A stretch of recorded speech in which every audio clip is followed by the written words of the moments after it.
Hi, friends, and a very pleasant good day, and welcome again to 15241 Today Talk. Glenn Ward is our producer-director, Linda Dudzinski, our coordinating producer, and Jim Render and I are extremely pleased to have a lifelong leader join us today. Now, here's the deal, folks. You see, on one of our previous shows, Jim Render invited his next-door neighbor to be a guest, John Banaszak. So I said, if Render can invite his next-door neighbor, I can invite mine. And I have indeed. John Sakoian, 40 years, I think it is, as a police officer, a good bit of time as a police officer in Upper St. Clair, founder and president of Command Excellence, and we'll talk about that in a moment. But let me tell you, folks, from living alongside this guy for 5 or 6 years now, John and Eileen Sakoian are two of the most wonderful people that you'll ever meet. And John, it's great to have you on the show today. Thank you for joining us. Why, thank you, Lanny, and you're a great neighbor as well. Thank you, sir. You guys need me here today? I mean, well, we'll see. We'll see You're whether both, you're able to contribute something significant or not as the 30 minutes goes on. Okay. I don't think I'll do it. Okay. John, how was it that you decided that you wanted to go into law enforcement? Well, it goes back to my grandfather. He was an immigrant from Armenia, and he fled the Turkish genocide back in 1915 and flew the American flag daily at his home. And I asked him why he did that as a young child. And he said that freedom was so important here in the United States. And the values that he taught me as a very young boy led me to believe that it was important to make this country a free and safe place.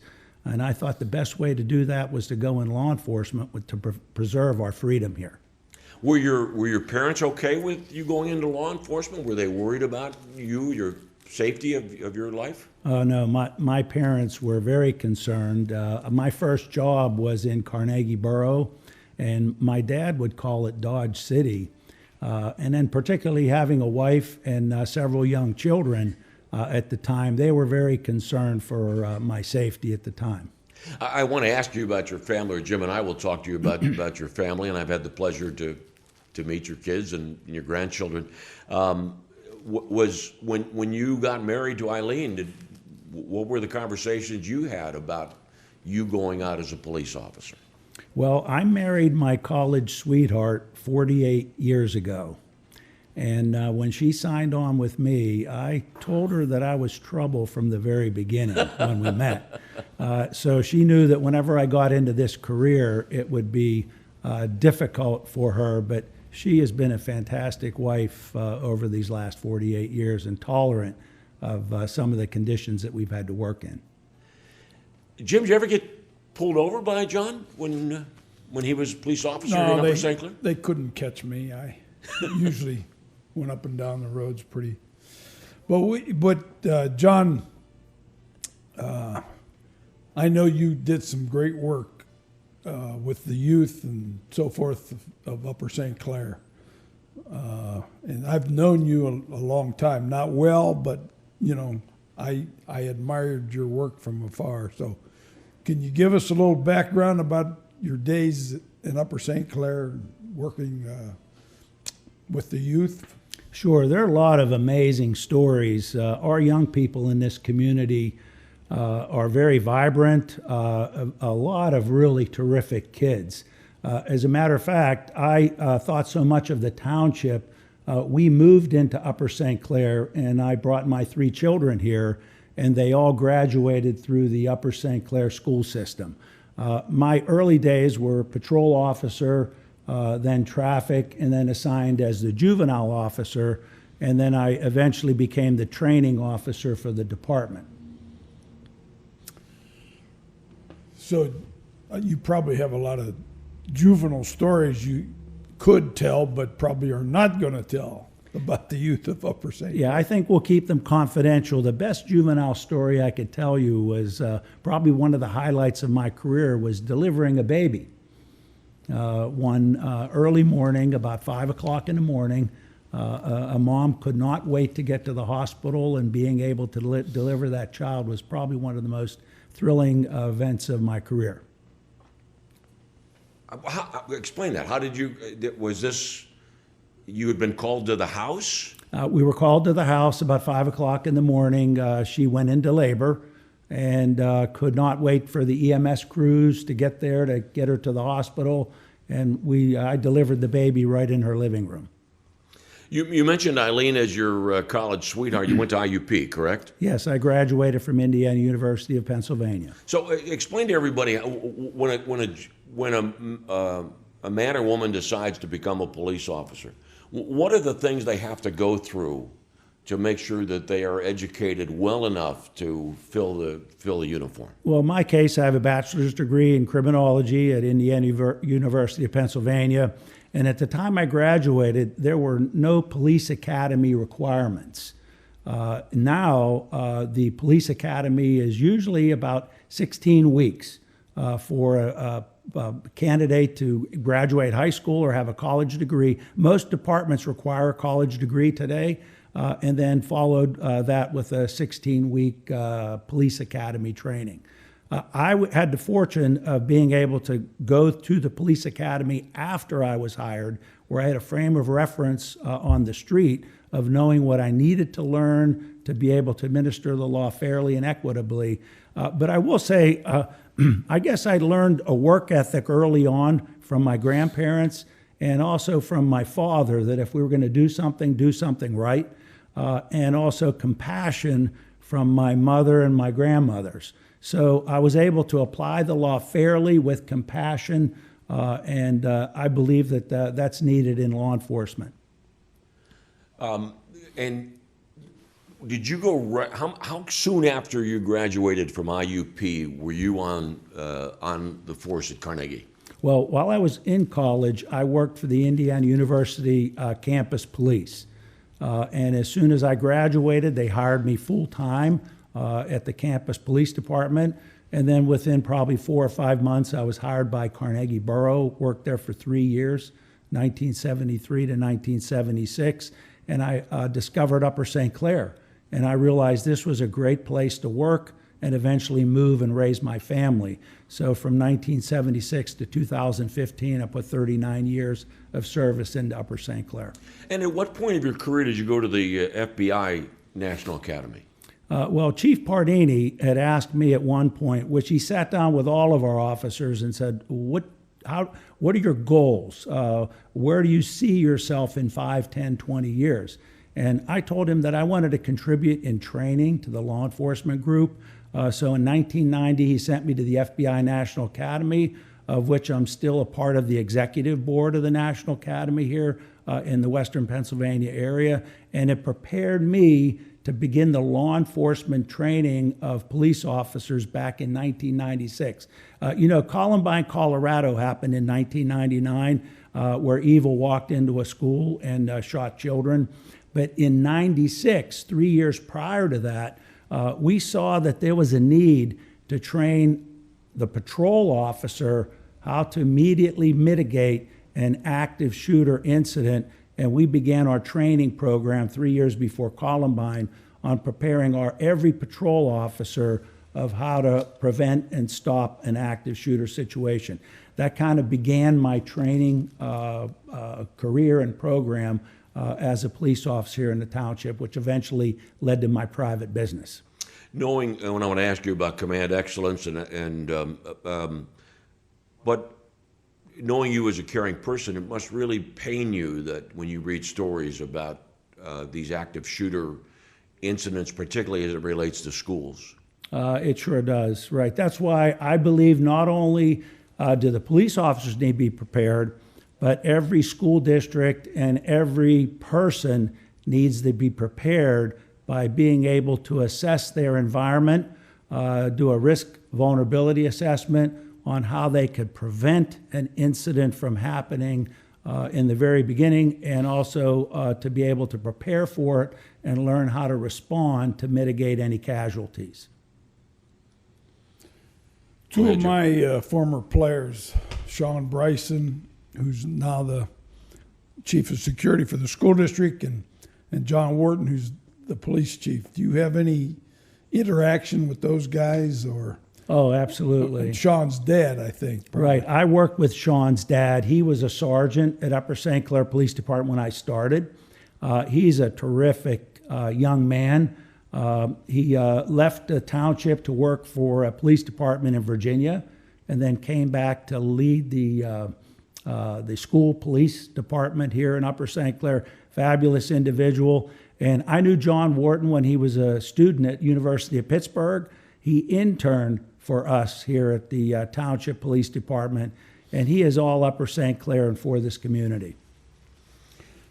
I wanted to ask you, a little bit ago you said that you worked for IUP's police department as an undergraduate. Yes, I did. Now, what did you do, or what did they allow you to do as an undergraduate? Sure. I wasn't a sworn law enforcement officer as an undergraduate. Back in those days, I don't know if you recall what tuition was like back in those days. It was before your time, maybe. I had to work my way through college. I didn't have a rich family to be able to pay for my college education. So the job that I took on was working for the campus police department.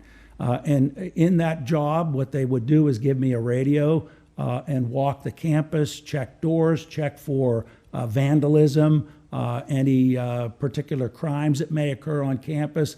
I was basically an eyes on to call the police should anything occur on campus. Did you have to do that late at night, or? Oh, yes. Yeah, we worked all shifts. Command Excellence, what's the mission statement? What are you doing with that company that you founded? Yeah, the company that I founded, the training of law enforcement as a police officer, I had the privilege of training the first 4 officers that responded to the LA Fitness shooting in Collier Township back in 2009. So they knew how to form a contact team and go in to neutralize the threat of the shooter at LA Fitness. And from there, other police departments and other businesses wanted to know how these men knew what to do in that tragic situation. And they said, well, we were part of John's training. So from there were police departments all over Allegheny, Washington, Butler, Beaver County, wanted to learn what to do for their department officers to train them on how to respond to an active shooter incident. And also businesses would be calling me to find out how they could prevent things from happening, doing a risk assessment, developing emergency action plans to mitigate casualties in businesses. And from there, my company, Command Excellence, was born. Chief Barnini said, you can't do this as a police officer in Upper St. Clair. So I formed my own LLC back in 2011. And since I've trained 1,200 police officers, over 7,000 educators, including colleges, universities, K through 12, preschools, and daycares on developing emergency action plans, doing risk assessments for their facilities, and also trained over 200 corporations in the business world. That included houses of worship. I've partnered with American Military University, American Public University to do the training programs online because many times people couldn't take time out to train. So what we did was develop, I was used as the exclusive subject matter expert to develop online training for active shooter for not only employees, but also the business owners themselves, for administrators. And now with the COVID, we've also developed an online training program to how to mitigate infectious disease control, prevention, preparation, response, recovery, and also infectious disease control for administrators. Those are all online programs, and I also do the in-person training as well. You may have answered part of this question. You were talking about risk and mitigation a moment ago.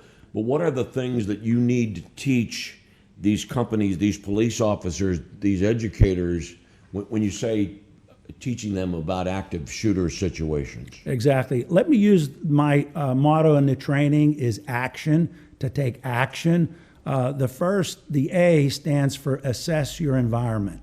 And this is not only for businesses, but you as a family individual, to assess the environment that you find yourself, so that you know what your surroundings are like or any particular dangers, whether you're with yourself or with your family.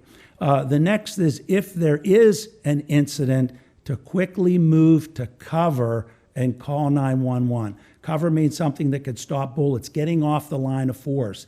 A bullet travels in a straight line. The most important thing is to move. The human reaction is to fight, to flee, or to freeze. Unfortunately, most people freeze. So the teaching of movement off the line of force is very important in finding cover and calling. Next is to buy time. The T stands for time and distance from whatever threat you may face. The I is to inform other people of the potential threat. If we work in a school or business, they're not going to know an incident occurred on the first floor or third floor, so we need a way to inform them that there is some active threat in their building or facility.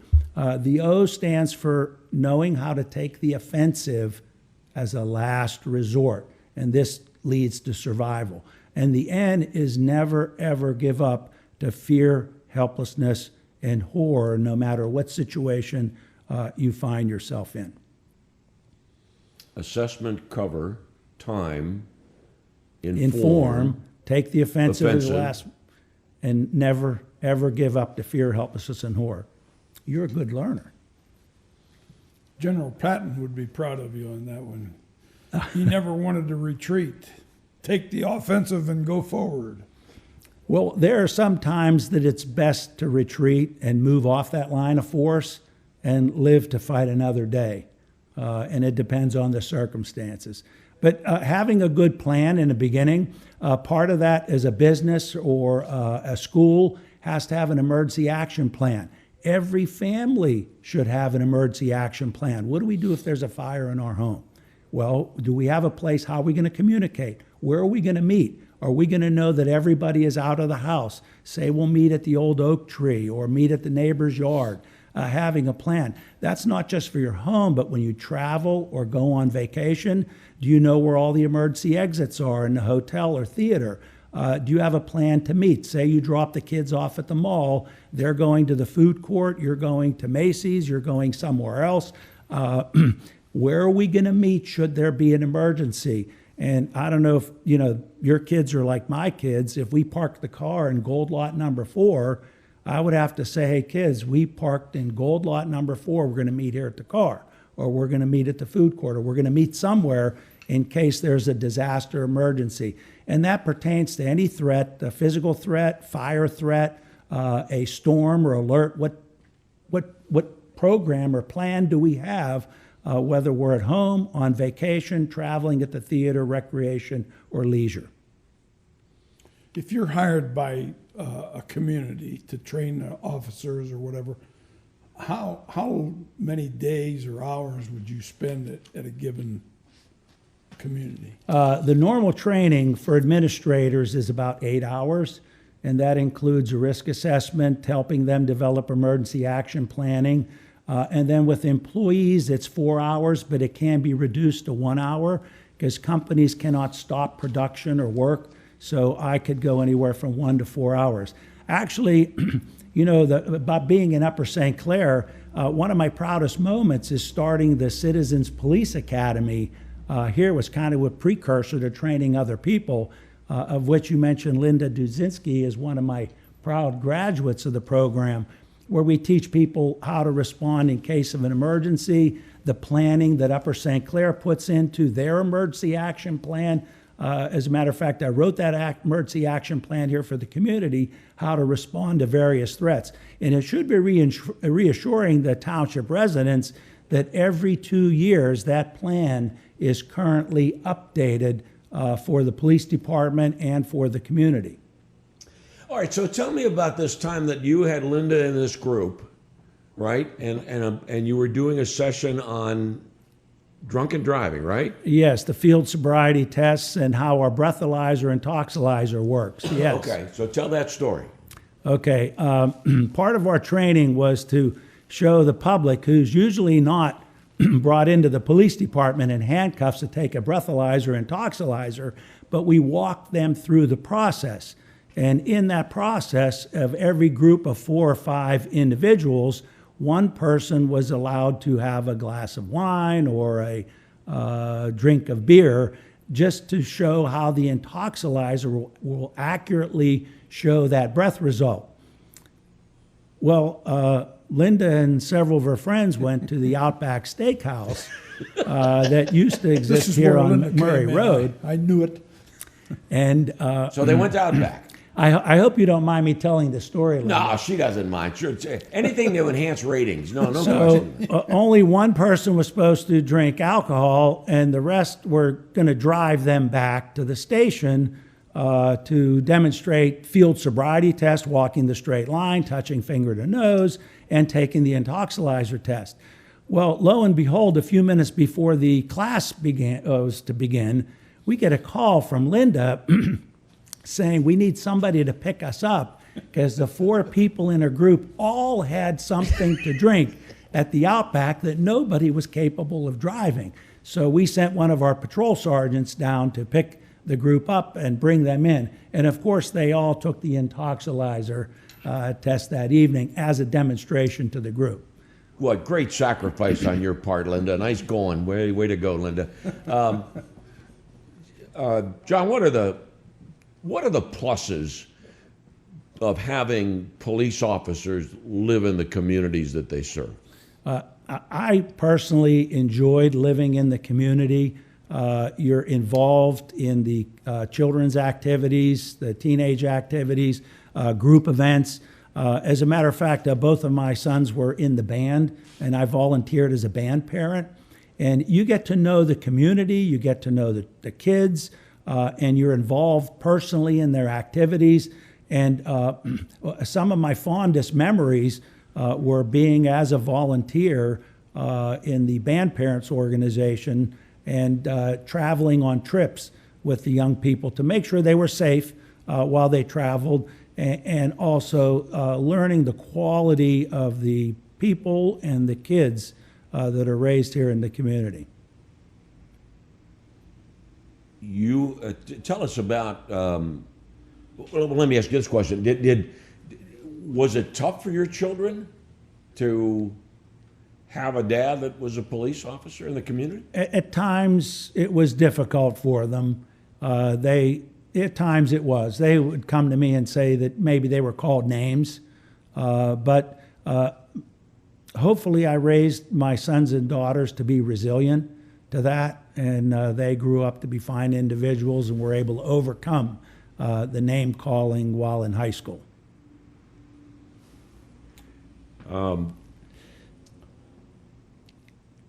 Tell us about your 3 children. You said 2 sons and a daughter. Right. Yeah, terrific.